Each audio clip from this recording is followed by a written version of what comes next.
Hi, my name is Karen Holmes. I'm the founder and director of the World Peace Organization for the One World Government.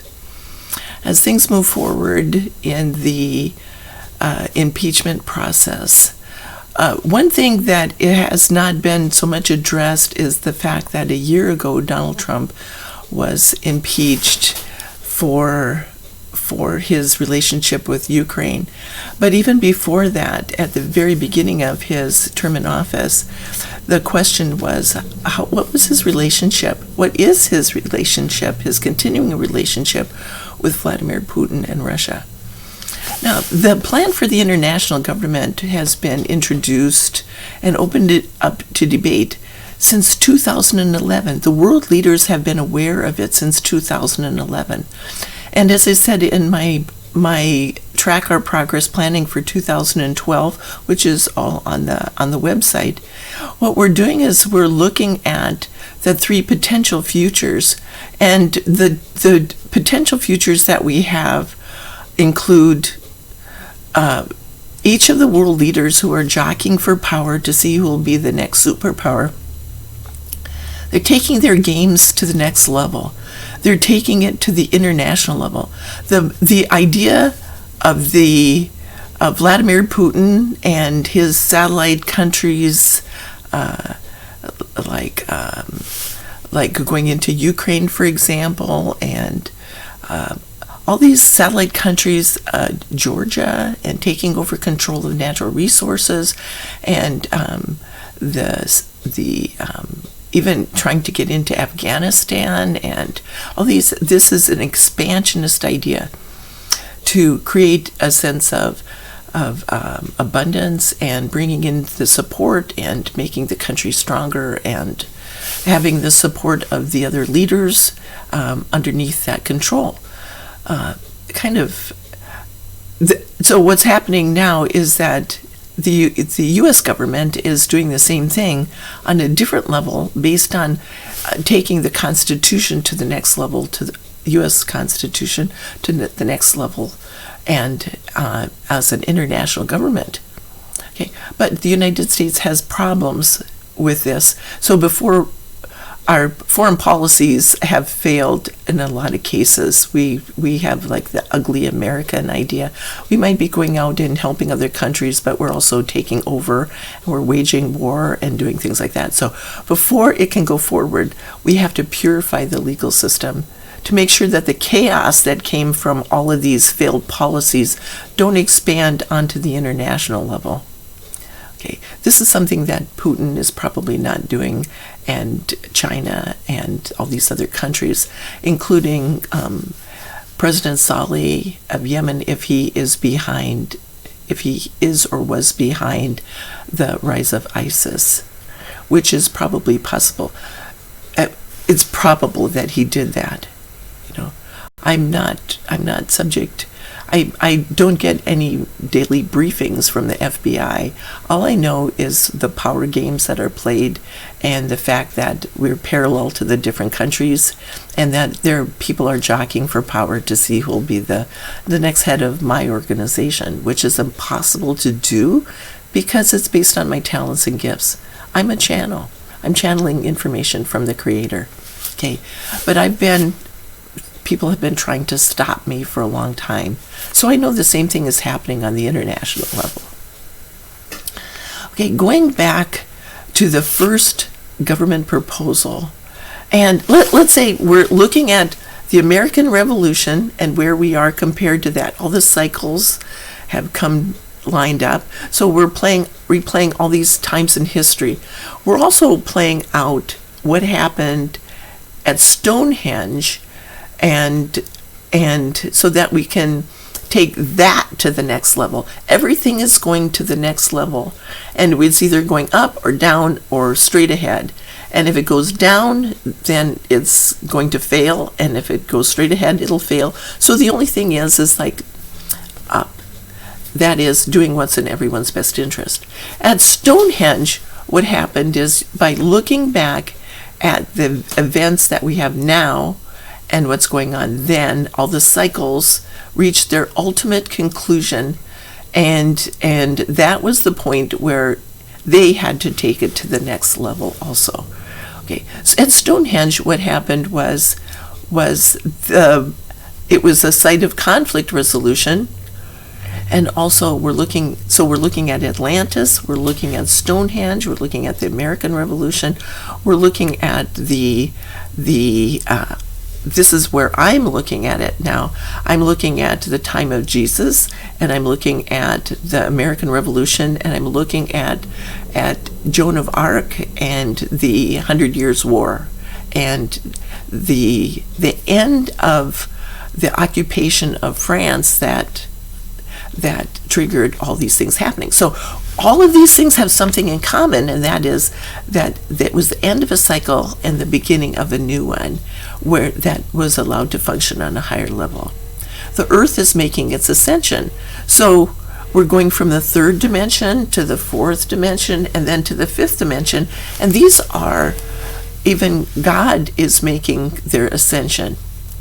So all of these cycles are coming to an end. The third dimension is coming to an end based on the illusion, and it's like nirvana, the Hindu and the idea of letting go of the wheel of karma and coming up into the dharma, where you're creating the life you want and you're at peace.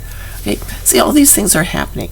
So now, with our American situation right now, we are coming to the point where Russia, like Donald Trump in his term of office coming to an end, we're coming into the point of having to face this idea that Russia has been moving in on the United States.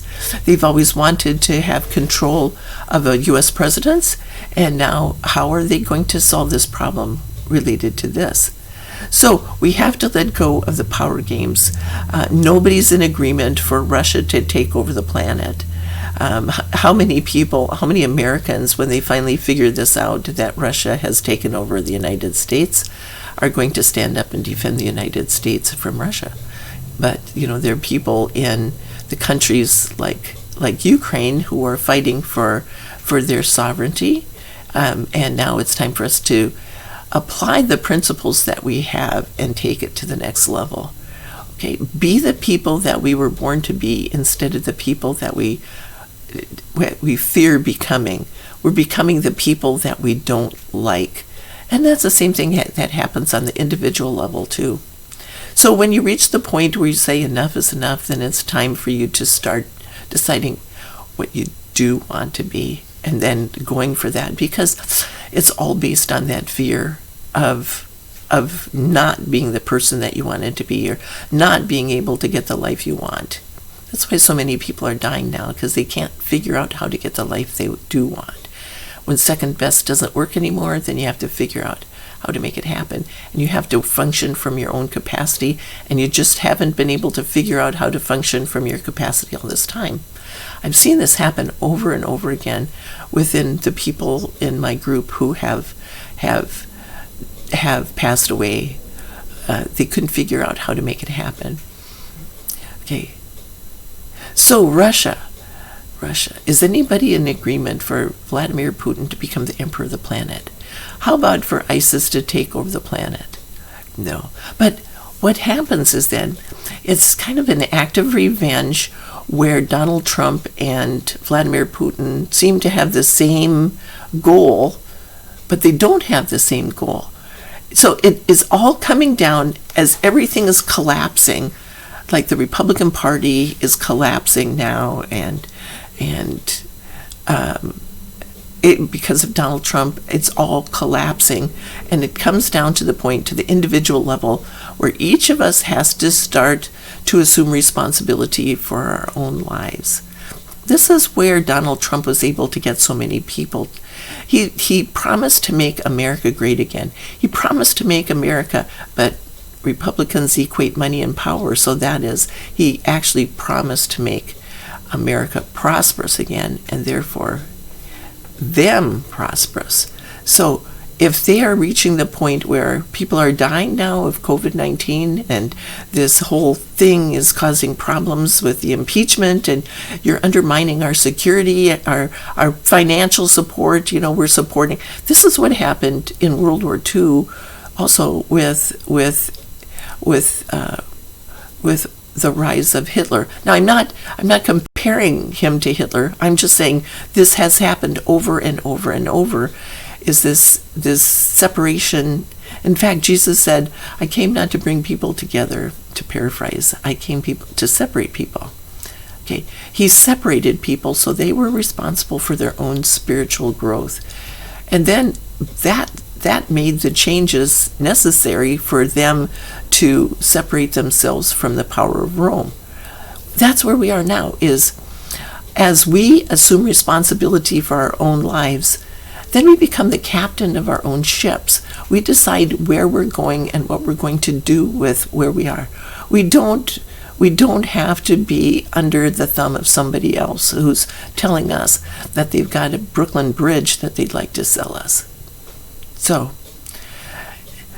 Stonehenge was in that situation where they had something of value. They were a giant peach ready to be plucked because they had so much money coming in from the kings who were coming there for their rights of conflict resolution and leaving gold or this valuable stuff there. That's why they keep on finding all the gold in the farmers' fields, because they didn't have banks at the time. They hid their wealth because it was easier to do that than it was to try to defend it. Okay. So what we have now is that we're all having to assume responsibility for our own security, and we're responsible for dealing with our security now as a nation. Are we going to let Vladimir Putin and the Russians come in and tell us what to do next because of this? Because Donald Trump wanted to become wealthy, So this is all where we are as a nation. We have to know, before we can take our next step, we have to know where we are. Why are we here? If we have reached the point where at the bottom of the abyss, because we fell down into it because of the power games, and we fell and we've been in the abyss for a long time. How about cancer patient, COVID-19 patient, homeless, drug user, alcohol, anorexia, bulimia, diabetes? That's all the same thing. You have to figure out where you are, how you got into this crisis, where you're going, and then how to get there. Okay. So that's all I wanted to talk about today. Okay. Think about where you are and where you're going and how to get there. Talk about this with your family and friends. Share this idea. You might know exactly where you're going, but you might be going the wrong way. You might be 180 degrees from where you think you are. How about all those people in Congress who think they're standing up to defend democracy when they're actually supporting an insurrection? How did all those people get so angry? All these things. Okay. Now, that's all I wanted to say. So be sure to like, share, and subscribe.